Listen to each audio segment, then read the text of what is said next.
According to investigators, the network of agents carried out intelligence activities involving monitoring rail routes and detailed analysis of arms shipments going to Ukraine. Zatrzymani to cudzoziemcy. The detainees are foreigners from across the eastern border.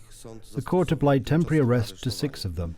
The prosecutor's officers brought charges of espionage for Russia and participation in an organised crime group. In addition, prosecutorial actions are pending against 3 of the detainees. The suspects were preparing for diversionary actions within Poland. Their goal was to paralyze the supply of equipment, weapons and aid to Ukraine. Chciałbym bardzo mocno podkreślić wielki I would like to emphasize the great success that the officers of the internal security agencies have achieved, as this entire spy network has been unraveled. This is proof that the Polish services work very efficiently to protect our country. The officers of the internal security agency secured cameras, electronic equipment and GPS transmitters. They were to be mounted on vehicles transporting humanitarian and military aid to Ukraine and also in the area of critical infrastructure. This shows that the Russians are not giving up on the active reconnaissance of our territory, and this is directly related to waging war against Ukraine. This makes us realize how important intelligence activities are to remain vigilant. Foreign intelligence agents also carried out activities aimed at destabilizing Polish-Ukrainian relations. They were to arouse and foment hostile public sentiment in Poland against NATO countries and the Polish government's policy on Ukraine.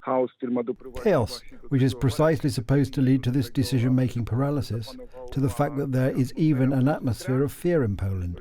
After all, this is the weapon that the Russians, formerly the Soviets, use effectively.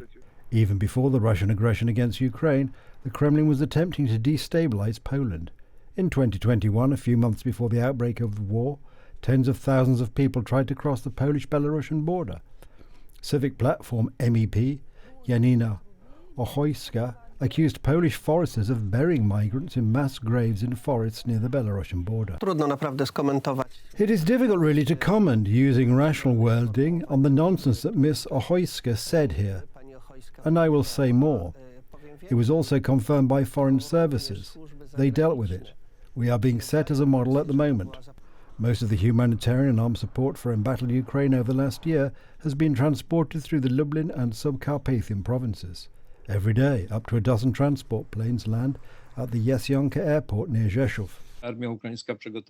These are critical moments because the Ukrainian army is preparing for a counteroffensive. Equipment deliveries are now very important and, of course, it will be advantageous for the Russians to try to destabilize these deliveries. The ABW has evidence that the detained agents received remuneration from the Russian secret services. The case is developing and counterintelligence activities are still underway.